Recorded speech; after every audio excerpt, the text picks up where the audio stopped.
8 million dirham fine.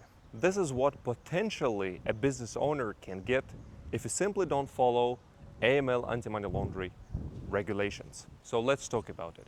My name is Ahmed Idigov and I'm 12 years in Dubai running two companies, Idigov Consulting and Idigov Real Estate. And also I'm certified real estate instructor and coach. So technically, in this format of videos, what we do is we just pick any subject which is mainly for business owners or for buyers and sellers and for real estate brokers, and then we break it down. Today, the subject I felt important is AML, anti-money laundering, because recently we had an inspection, AML inspection. So therefore, I decided to share whatever I know with other businesses because I found it will be very, very useful. Thanks God, we're trying to follow as much as we can all the regulations, attending different trainings, and sometimes we even scrutinize our customers with enhanced due diligence. So technically for this video, I have picked 10 most frequently asked questions, which I have notes on my phone, and I will be reading and answering every single question. So technically the first question is, Ahmed, what is AML, anti-money laundering, and why is it important for real estate companies in Dubai? So technically, AML is a regulation, anti-money laundering, where in order to combat different criminals. We know that different criminals involved in illegal activities where they need to clean their money. Usually it is done through different types of investments. And real estate in Dubai, you know, for many people, it's a well-known fact that it's a booming industry. There is a very high demand and there is a high liquidity. You can easily buy, you can easily resell. So this in a certain way attracts these criminals in order to launder or to clean their money. So therefore, AML in terms of a real estate, it is to combat those criminals, yeah? To combat those criminals, and that's why it is important in real estate industry of Dubai. So yeah, so the answer to this question is to combat those criminals who are just cleaning their money through real estate investment. That's the main reason why it's important. Okay, so question number 2 is, are real estate companies in Dubai legally required to comply with AML regulations? Absolutely yes, and it's very important. Any real estate company in Dubai, especially like the real estate brokerage companies, they are in the list of the companies that are kind of considered high risk, and they must comply with all AML regulations. So for example, if you work for a real estate brokerage company, or if you run a real estate brokerage company, or if you're planning to open a real estate brokerage company, so this is the industry where it falls under the AML regulations, and it's very important to comply. Question number 3, what are the penalties for non-compliance with AML laws in Dubai real estate? Okay, so there are a lot of criteria which you need to follow, now. So technically, if you don't follow, let's say like one criterion, yeah, so the minimum starting fine is 50,000 dirhams, and it can reach up to 8 million. So it's starting from 50,000, it can reach up to 8 million. So sometimes it's going to be, let's say, like real estate company is not following, let's say, like 5 criteria, yeah, 5 criteria. So in this case, you just multiply the fine by 5, yeah? Or sometimes it's going to be like 100,000, sometimes 50,000, sometimes 1 million, sometimes even 8 million. So therefore, it is important to follow. Okay, so next question. Who is responsible for AML compliance inside a real estate company? So let's break it down into 2 parts. Let's say there is a company which consists of like 1 or 2 people, and this small business was just like kind of a startup, and they don't have much of a turnover. I personally think the ideal way is to hire a compliance officer, but if not compliance officer, there should be a dedicated MLRO, money laundering relationship officer, yeah, the main person in charge, yeah. So MLRO, this will be the main person who is in charge doing all the due diligence. Now, let's say if it's a small company or a bigger company, they need to have a dedicated, appointed AML officer. Yeah, AML officer, which is like full-time, all his job is from 9 to 6, at least 5 days a week, to just make sure that the company follows all the processes, because also the law changes from time to time, and this AML officer will be going through the trainings and making sure the latest updates are implemented.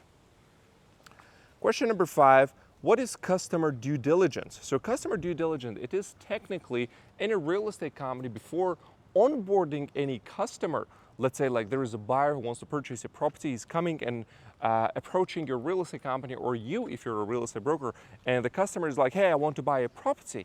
Now before you are like, yeah, sure, we're going to sell you the property, you need to do a customer due diligence. You need to ask his verification documents. You just need to make sure that the document he's presenting, it really belongs to him.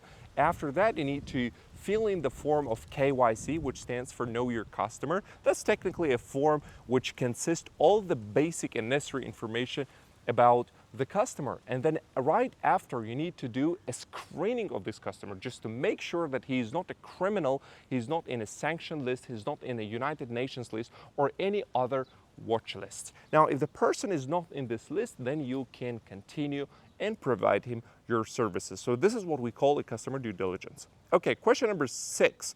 Do agents need to screen clients on international sanctions or watch lists? So I already answered this in a previous question. Yes, the real estate agency, the company should do a screening, should do the screening of every single individual who is kind of their customer. So screening is a must. It's not an optional, it's not an advantage, it's a must. Question number 7. What is Go AML and why must companies register on it? So technically Go AML, it's a platform, it's a government platform. We call it Financial Intelligence Unit, FIU. So it's a government platform that allows you, a broker or a company, to communicate with the government in terms of AML regulation. For example, in terms of reporting different suspicious transactions in real estate or different real estate activities. So you report. So this is technically a platform. It's an online web platform, website, a platform. Every company must be registered on this platform. If the company is not registered, obviously this company will fall under the fine. So you need to be careful. So if you're a real estate, if you're starting or you started a real estate company, or if you're running a real estate company, just make sure you're registered on this portal called Go AML. So technically Go AML is a platform that allows you to communicate directly with FIU, Financial Intelligence Unit, or we call it the government. Okay, so the next question, question number 8, what is considered a suspicious transaction in real estate? Now, I'll try to give you just like a few examples. There are a lot of indicators, there are a lot of red flags, but I'll just like give you some of the examples. So for example, let's say somebody's buying a very, very expensive properties and he has cash and he cannot justify from where he has got these cash, then this will be considered a suspicious real estate transaction. Or let's go to another example. Let's say somebody's buying a property, usually it's an expensive property, but the payer of this property is not the customer, not the buyer, but some offshore company, which is very hard to trace the ownership of the company, where there are different layers of it, This can be considered also a suspicious real estate transaction. Another one would be, for example, let's say somebody is buying regularly properties and then immediately reselling, and that's an unusual behavior. I'm not talking about the flipping one. An investor buys, does a renovation, after sometimes he sells. I'm not talking about this. Let's say somebody's like keep buying properties and then immediately keep reselling them. This can be also considered a suspicious real estate transaction. Question number 9, how long do real estate companies need to keep their AML records? So by law, guys, it is 5 years. So all the information about the customer, about your screening, your checks, you need to keep for 5 years. Coming back to the screening, every screening gives you an opportunity to download the PDF report of your screening. Now, I would highly recommend for every your customer to have the PDF record of your screening, or if your system that you're using is not allowing you, you can just take a screenshot of your screening. I would highly recommend WorldCheck. This is usually the most expensive one, but for this is what we personally use in our company. I think that's the most sophisticated and most advanced platform from the list of platforms that I have personally seen. So coming back to the answer, for 5 years you need to keep all your records. And question number 10, the final question in this video, can agents or brokers personally be held responsible for AML violations? Yes, guys. So for example, if you as a broker, if you neglect a certain responsibilities which is on you in terms of a screening, in terms of following other regulations, in terms of AML, then you as a company or as a broker might be held responsible for violating it. So therefore, it is extremely important make sure you follow all these regulations. Guys, if you had, by the way, any inspections conducted in your company in terms of AML, write down your experience in a comment section. That will be very useful for other people sharing the knowledge, as we call it. And also, if you have any other questions related to AML or the brokerage or AML in the real estate, write in the comment section. I'll be very glad to respond to your comment or to cover maybe the subject in the upcoming video. AML is such a huge subject, so I might be recording a sequence of or a series of videos covering it all up, hopefully, which can be useful for you as a broker or as a real estate company. So at this note, we're done. Don't forget to subscribe to support us and hit the like button. Looking forward to see you in the next video.